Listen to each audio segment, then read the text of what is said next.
is talking about, apparently, is the decline of literacy, the end of writing and reading, and maybe particularly the end of poetry. And so maybe we're going to argue with him at the end. So please listen very carefully and be ready to argue with Andrew at the end, to spice it up. So would you perhaps introduce yourself and then talk about the book? Yeah, it's not really the end of poetry, and that Jillian referred to a recent review in Asian Shah. It's always interesting what the reader interprets, and it's not necessarily, I would say, they're wrong.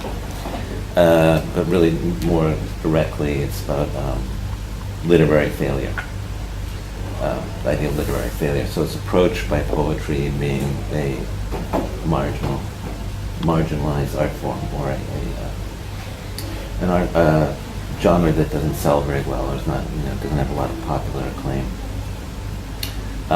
So seeing as there's a small audience, also I would like to be as casual as possible, and but of course, being the center of attention, I'd like to go on and on, say lots.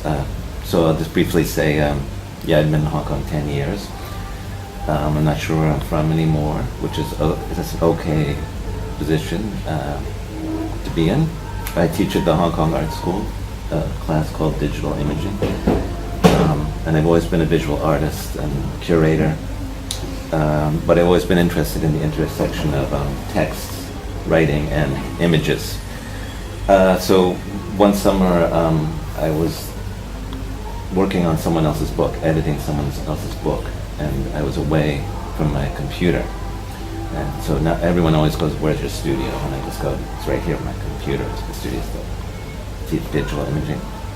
So I was away from that computer, and I just had a very small computer to do editing, text editing, nothing that could handle photograph files or that. And so I had moments myself where I was wondering what to do. So I've always written off and on. I really started as a teenager writing poetry. And so I started writing, and I started submitting work online and getting rejected. And I thought about, well, what about this idea of failure? Writing a cycle, a poem about failure and getting rejected. So really, that's more to the point. And of course, once I started thinking about it, developing, I'm like, yeah, you can't go on and talk about your own pathetic status in the literary world. And I was just thinking about what other themes with literary failure. So the reason it's called Alphabet is it's 26 poems, each with one letter of the alphabet, and then a subtitle. And that's kind of it's an ephemera behind the book. This is, well, how many poems do I have to write? How many poems for a book? Well, what about 26, or like the alphabet? So that's how that all came together, but I think it works well for the idea.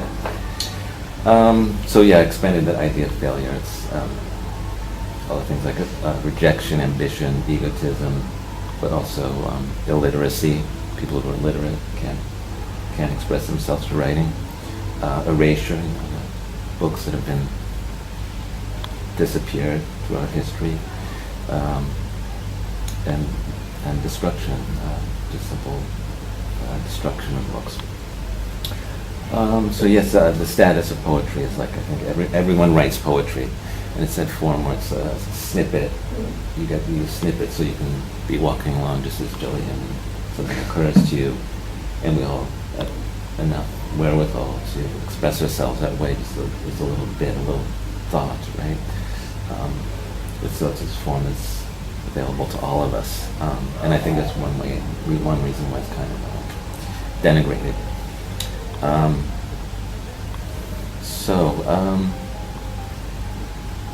I think I'll just launch into and read one of the poems, and I would say also that it's they're kind of what I call narrative poems, based on people I've observed. I incorporate people I observed, make up parts of it. Some of them are me. As I said, I had to expand the idea, so I had to bring in a woman's voice also. I can't completely be a man's voice. And I think it seems like men also are more, consumed with this, being a sort of patriarchal society, more consumed with their status and ambition and having a loud voice. And so I felt like I had to bring in a woman, and I'm going to read one of those poems. So the subject matter might seem bleak, right? There's about failure, rejection and failure. But as I've gone along reading these, I felt like I kind of developed a comedy routine.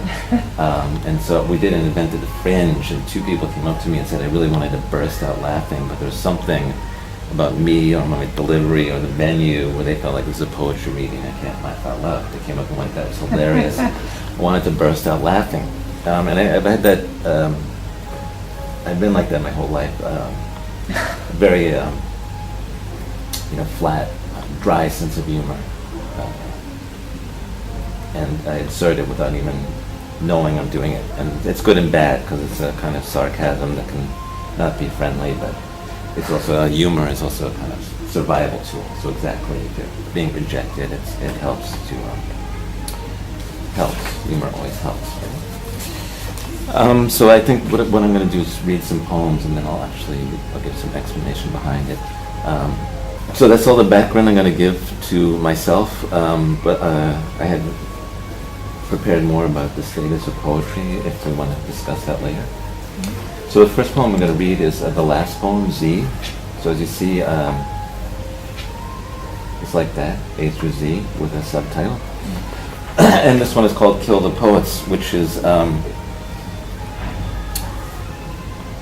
it's talking about failure. That's really a disaster, right? It's not a failure, we're actually killing the poets. Z, kill the poets. Kill the poets because they are only at war with themselves, reading in small columns, hardly enough to fill a category, keeping an epic or a couplet in the front of their minds, on the company's clock, or in someone else's trench. Kill them because they refuse to say exactly what it means exactly, saying it actually means many things at once. Even facing a firing squad, they dispense pledging, recognizing the inherent limits of the idiom. They serve no purpose, serving no time but the time in between jobs, losing track of the economy, writing in prisons or on a pension, willing to rest in broad tombs or a meager hole. This is why they are so dangerous. They stand apart, willing to lend a hand, but keeping their own thoughts intact, diagramming a kind of thinking that could never be followed while still locating a rocky path. Kill off the poets, those who were stubborn enough to accept all the variations, from strict meter to free verse, those willing to move from New Orleans to New York City and back again. They are only dogmatic in the infernal saloon, only patriotic in the God-forsaken outdoor school. The genre needs to be expunged. The world can do without this epistolary immorality, this language without practical use. The poets must be wiped out to make way for a better paying job. So that's it. That's the punchline at the end. We've got to wipe them out because no one's making money from poetry. It's partly also that poets are always fighting among themselves about they can't even agree with themselves or agree on what poetry is or should be. I've thought this many times about artists, why in a totalitarian regime, artists are some of the first to suffer because they're a loose cannon. They might agree or disagree or change their mind at any moment, and they're not subject to any program, and they're not programmatic this way. That was what that poem was. Some of the ideas behind it. So this one is called A Files. If you've been paying for storage space, for leftovers, holdovers, to be revised, refurbished, reshod, soon to be resold scenes. What jewels are hidden there? What brand of charcoal? If the curator is self-appointed, then how can the self-named archive install sheaves of bark, animal skin scrolls, shards of embossed mud, and the endless electronic cachet? Files, generation of flies. They burnt down the library, go to the temple and sacrifice some paper. And then we will start over again, once again, among the curious flies, like we might be blank slates, the first technologists, the poet's obscure meritocracy. So curiously, I opened Jillian's book, and she has a poem called Storage Space. Part of this failure is we have so much material hanging over our heads. What should we do next? Modernism in the arts has always been about innovating, and now everything's been innovated, and we're kind of rehashing. And we have these storage spaces that have all these things in it, and really what's in there.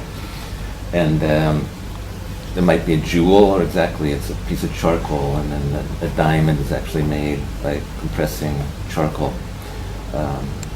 And then there's all these things that people used to write on sheaves of bark. Now we have this endless electronic cachet. I've also been reading this book.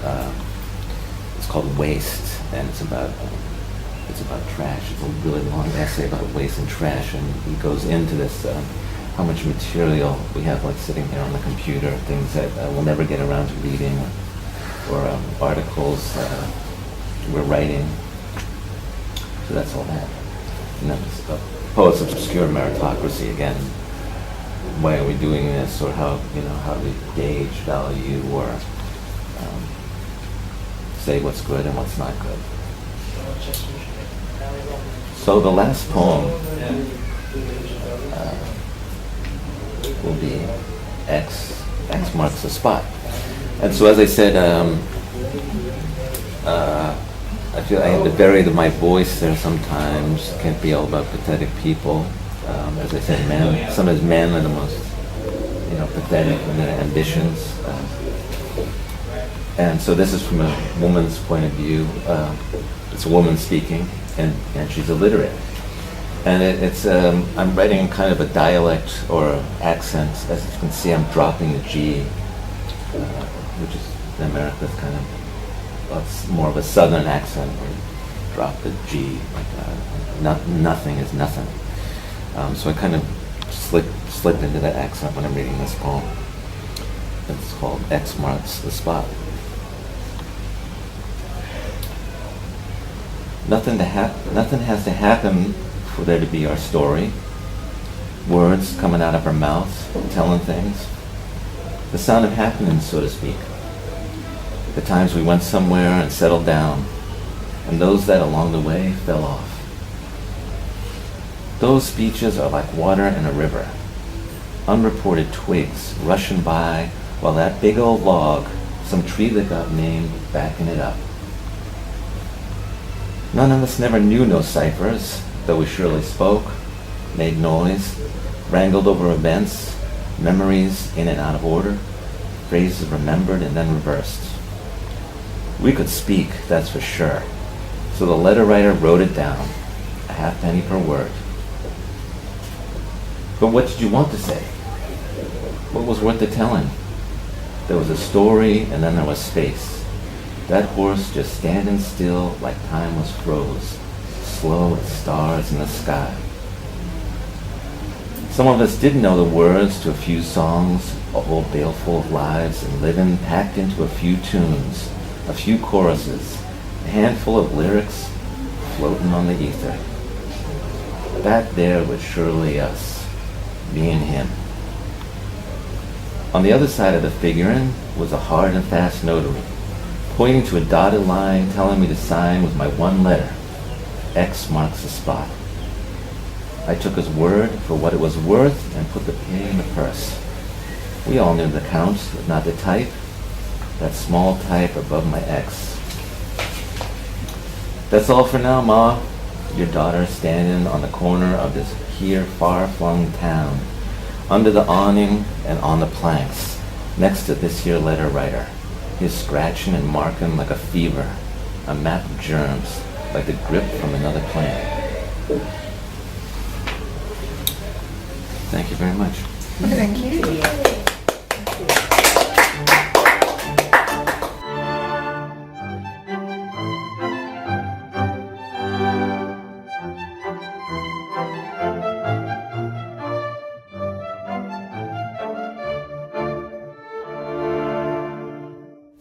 Yeah, many times you can be very impressed by someone who had no schooling, how articulate they can be. And yeah, when there's a high degree of illiteracy in the United States, letter writing was a profession. Someone would sit there and write a letter exactly to your mother that you moved to another town.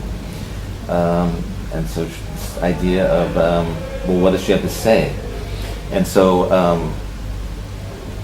if you study something like Zen Buddhism, it's this idea of the void, like the void and being in the moment, right? And that horse staring out into space is that animal is actually the one that's really right in the moment, right? Has accepted this void. And so finally, this is supposedly an uneducated woman, maybe out of Grapes of Wrath by John Steinbeck. But she's talking about this writing is like a fever, which is William S. Burroughs has this idea that language is a virus from another planet. I always think that people are always talking about technology and how technology affects us, and I think that actually language was the first technology. We build things from it. We can't build anything without language. So we kind of forget that it's this tool we use.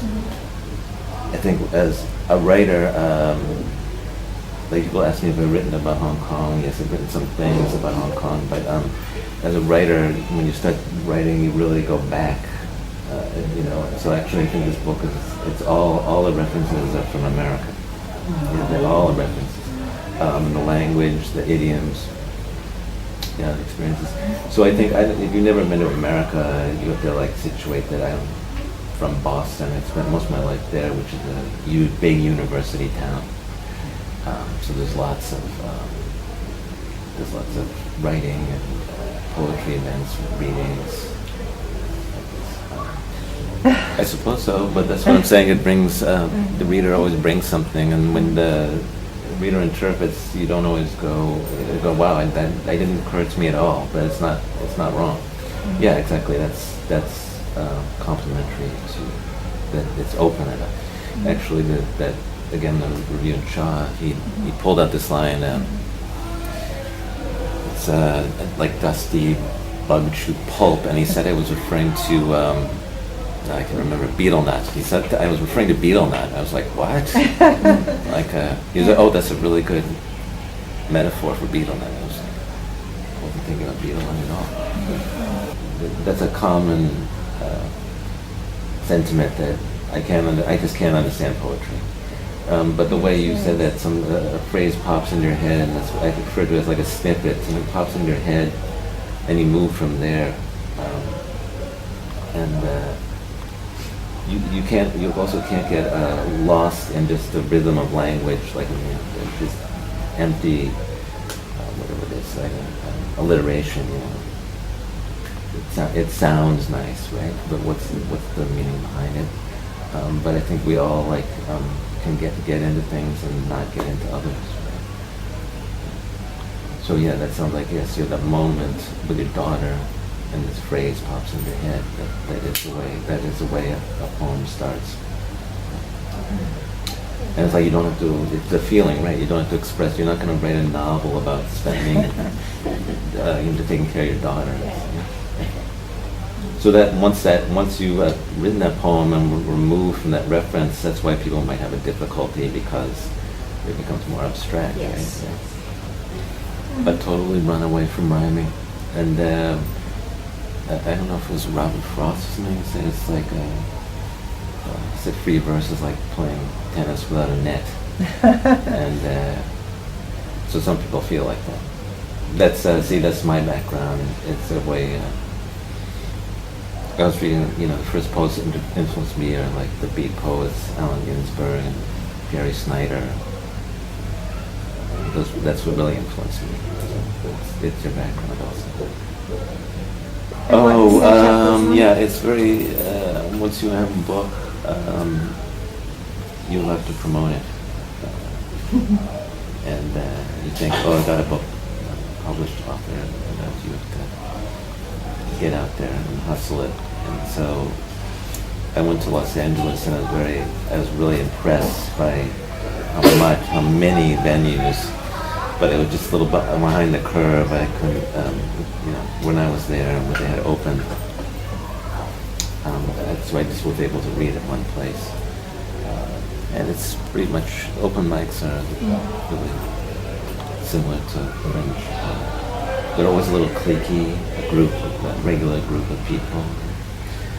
But usually very open And did you enjoy doing it?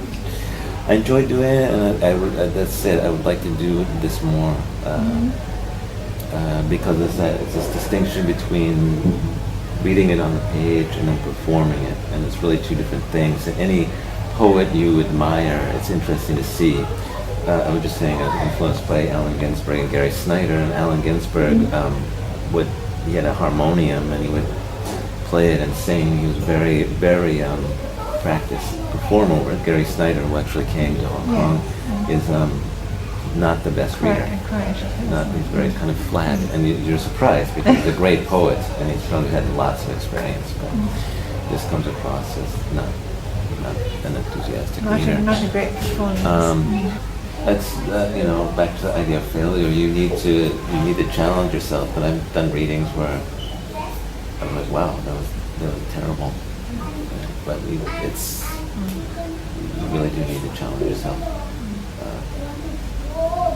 develop the craft, and that's why the atmosphere is sympathetic. So I didn't realize that we've run over time. Andrew's been very generous with his time and his ideas. So thank you very much indeed.